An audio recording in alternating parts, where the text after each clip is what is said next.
असुर भयउ तेहि काला ते सब जीते लोक दिखपाला।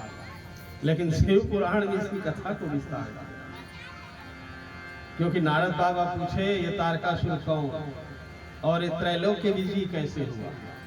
तो आइए संक्षिप्त भाव देते हुए चर्चा करते हैं। शनकादि महात्मा कहते हैं कि हे नारद, कश्यप की पत्नी हुई दीति, दीति के पुत्र हुए सतयुग में हिरण्यकश्यप और हिरण्याक्ष। तो भगवान नारायण ने वाराह रूप लेकर के हिरण्याक्ष का उद्धार किया। कौमुद की गदा से तुमने हिरण्याक्ष को मारा, उठा रसातल से वसुधा को जल के ऊपर धारा। शंकरषण की शक्ति उसे दे तीनों लोक बसाया। देव तुम्हारे श्री चरणों में है वंदना हमारी। ये वाराह का कौमुदकी गदा से हिरण्याक्ष का संहार किया, उद्धार किया। और दूसरा पुत्र हिरण्यकश्यप, इनको भगवान ने लोहे के खंभ से नृसिंह नारायण के रूप में प्रकट होकर के उनका उद्धार किए। प्रसिद्ध कथा भागवत में शुरू से नृसिंहावतार। अब दोनों पुत्र की मृत्यु हो गई, तब तो दीति रानी, अब माँ को सोचो ना, माँ के बारे में कैसे लगा होगा। कठिन तपस्या करके संतान उत्पन्न किए और भगवान नारायण ने छल पूर्वक रूप बदल करके आए और दोनों पुत्रों को संहार करके उद्धार कर दिए। तब दीति महारानी को बड़ी पीड़ा हुई। वो कश्यप ऋषि से पुनः निवेदन किया कि मेरे गर्भ से ऐसे संतान उत्पन्न करो जो त्रैलोक्य विजयी हो। तब कहा कि हे दीति, तुमको इसके लिए 1000 वर्ष तपस्या करना पड़ेगा। तो कहे 1000 क्या महाराज, जीवन भर तपस्या करने के लिए तैयार, लेकिन त्रैलोक्य विजयी विश्व विजयी संतान होना चाहिए। तो व्रत के नियम आदि बताए और 1000 वर्ष तक अन्न जल त्याग करके दीति महारानी तपस्या की। तब फिर उनके गर्भ से एक दिव्य संतान उत्पन्न हुआ, जिनका नाम हुआ वज्रांग। नाम से ही गुण प्रकट हो जाता है। वज्रांग, पढ़े लिखे लोग अर्थ निकालिए।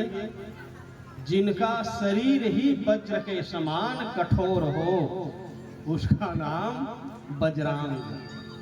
हाँ, तो हमारे भारतीय संस्कृति में पुराने समय में यथा नाम तथा गुण संतान उत्पन्न होते थे, और वैसे ही उनके माता पिता नाम रखते थे, और नाम के अनुसार ही उनका गुण चरित्र संसार में प्रकट होता था। लेकिन आज परंपरा बदल गई जी।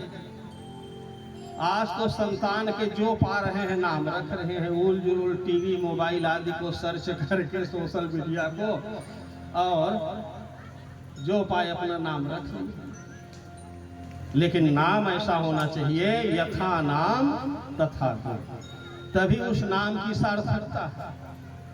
और कहीं तुम नाम रख दिए विद्याधर और स्कूल के मुंह तक नहीं देखे, अंगूठा छाप और नाम रख दिए विद्याधर। एक बहुत बढ़िया पुराण में व्यास जी ने श्लोक दिया, विद्याधरो यथा मूर्खः जनमान्धस्य दिवाकर, लक्ष्मीधरो दरिद्रश्च नाम तेषां निरर्थकः। विद्याधरो यथा मूर्खः, नाम क्या है? विद्याधर। अब पढ़ाई कितना, डिग्री कितना, तो कहे अंगूठा छाप। अच्छा, और दूसरा नाम क्या है? दिवाकर। दिवाकर अर्थात सूर्य, और जन्म के अंधा। संसार को कभी देखा ही नहीं। माँ के गर्भ से ही अंधत्व लेकर के आया और संसार में नाम रख दिए उनका दिवाकर। नाम है लक्ष्मीधर और गली गली भिक्षा मांग के परिवार का पालन पोषण कर रहा है। और नाम क्या है? लक्ष्मीधर। तो ऐसे नाम क्यों रखते हो जी? तेषाम नाम निरर्थक है, ऐसा नाम नहीं होना चाहिए। अब चलो आओ इसी पर एक चुटकीला लेते हैं। एक गांव में एक व्यक्ति, आज पहली बार कथा से अलग जा रहा हूं ना, एक चुटकीला दे रहा हूं, थोड़ा हंसा दूं आप लोगों को, क्योंकि बहुत समय से बैठे बैठे औंघार है, तो चलो थोड़ा सा हंसा देता हूं। एक गांव में एक मनुष्य का नाम था ठनठन गोपाल। माता पिता रख दिए नाम ठनठन गोपाल। अब उस ठनठन गोपाल के विवाह हो गए और घर में स्त्री आई, पत्नी। तो गांव के और कोई उनके मित्र आते, दोस्त लोग दरवाजे में, और कहते हैं भाई ठनठन गोपाल चलो ना मार्केट जाएंगे, बाजार। तो उनके पत्नी को बहुत खराब लगता और एक दिन अपने पति से कहा, संसार में इतना अच्छा अच्छा नाम है, एक से एक नाम है, और तुम्हारे माता पिता को यही नाम मिला क्या, ठनठन गोपाल? ये नाम मुझे अच्छा नहीं लग रहा है, इसलिए तुम अपना नाम बदल लो। तो उस व्यक्ति ने कहा, मैं कहाँ नाम बदलने जाऊंगा भाई, जो तुमको अच्छा नाम लगे तुम ही बदल दो, तुमको जो अच्छा लगे वही नाम बदल दो। तो ठनठन गोपाल की पत्नी नाम ढूंढने के लिए गांव से बाहर निकली। तो जैसे ही गांव से बाहर निकली, थोड़े ही दूर में तो एक स्त्री मैले कुचैले कपड़ा पहने और एक टोकरी में कंडा बीन रही थी, गोबर बीन रही थी। तो उसको इसने पूछा, ऐ बहन तुम्हारा क्या नाम है? तब उसने कहा, मेरा नाम लक्ष्मीबाई है। अच्छा, नाम लक्ष्मीबाई है और गोबर छेना बीन रहे हैं। माथा को पीट लिए, आगे बढ़े। कुछ दूर आगे बढ़े तो एक भिक्षुक मिला, फटे पुराने कपड़ा पहन करके, एक झोली ले करके और दरवाजे दरवाजे भीख मांगने के लिए जा रहा था। तो उनको इन्होंने प्रणाम किया, है भैया प्रणाम, बताओ तो सही आपका शुभ नाम क्या है? तब उन्होंने कहा, ऐ बहन मेरा नाम धनपाल है। अच्छा, नाम धनपाल और गली गली भिक्षा मांग, सिर को पीट। फिर आगे बढ़े तो दूसरे गांव के सरहद में पहुंच गए। तो दूसरे गांव के सरहद में जैसे ही पहुंचे तो वहां गांव के लोग एक मरे हुए व्यक्ति को अब कंधे में उठा करके और स्मशान घाट ले जा रहे थे। राम नाम सत्य है, सबका यही गत है। अब वो जब निकल गए तो सबसे पीछे में एक आदमी था, मनुष्य। उससे इन्होंने पूछा कि ऐ भैया ये क्या हो गया, कहाँ ले जा रहे हैं? तो ये हमारे ही गांव का है एक व्यक्ति। क्या बताएं बहन, भगवान की ऐसी लीला है कि बेचारा अभी 40 साल की उम्र भी पार नहीं किया और असमय इनकी मृत्यु हो गई। अच्छा, तो इनका नाम क्या है भैया, ये तो बता दो। तो कहे इनका नाम है अमरनाथ। और 40 साल में ही निपट गए और नाम है अमरनाथ। अब वो सिर पीट लिए और थक हार करके घर में आ गए। अब एक गिलास पानी पिए और बैठ गए। तो इनके पति आए, अब पूछे क्यों, नाम ढूंढ के आ गई, क्या नाम मिला, क्या नाम मेरा बदलना चाहते हो, बताओ जल्दी से। तब उसने कहा, क्या बताऊं? कहे लक्ष्मीबाई कंडा विनय भीख मगए धनपाल, अमरनाथ तो मर गए बने रहे मोर ठन ठन गोपाल। बोलिए शंकर भगवान की। तो बने रहे ठन ठने गोपाल बने। क्योंकि जितना नाम मैं ढूंढने के लिए गई थी सब नाम के विपरीत गुण मिला। तो ऐसा नाम किस काम का?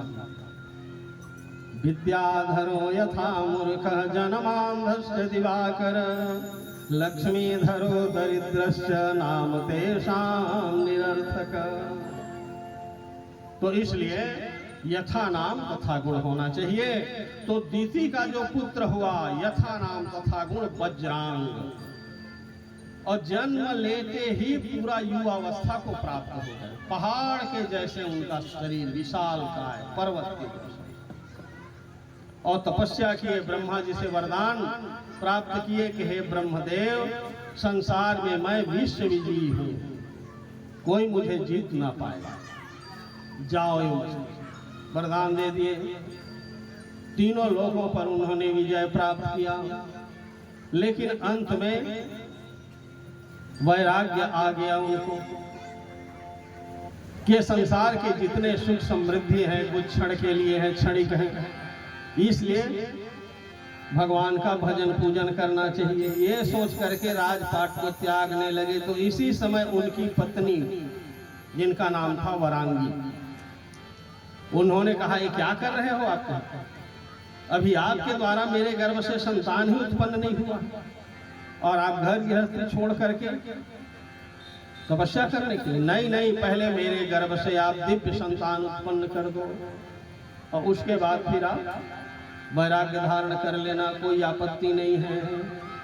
तो पत्नी के कहने पर, अनुरोध करने पर फिर वज्रांग ने वरांगी के गर्भ से एक दिव्य संतान उत्पन्न हुआ। उसी का नाम हुआ तारकासुर। तारकयसुर भयउ तेहि काला, ते सब जीते लोक दिगपाला।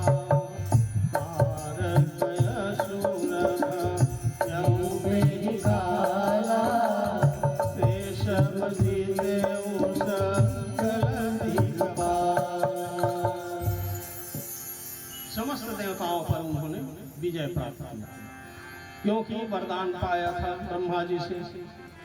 2 वरदान तारकासुर ने मांगा ब्रह्मदेव से। एक तो कहा, हे ब्रह्मदेव, आपके बनाए हुए सृष्टि में जितने भी प्राणी हैं 84 लाख, किसी के द्वारा मेरी मृत्यु न हो, सब पर मैं विजय प्राप्त करूं, अजर अमर हो जाऊं।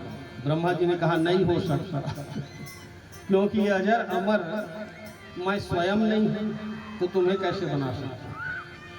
कुछ विकल्प होना चाहिए मृत्यु का। तो कहे अच्छा ठीक है। बहुत मनोवैज्ञानिक थे तारकासुर।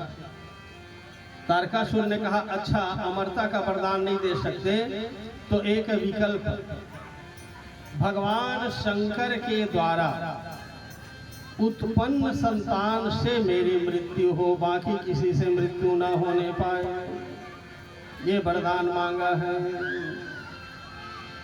कि शंभु शुक्र संभूत सुत एहि जीतैरन सोई।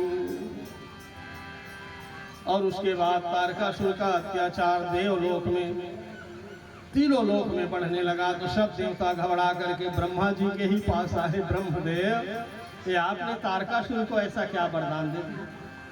हम सब देवता स्वयं को छोड़ करके पर्वत की कंदराओं में कालक्षेप कर रहे हैं, तो कुछ उपाय कीजिए ताकि तारकासुर का अंत हो, हम देवताओं को स्वर्ग का राजपाट मिल सके।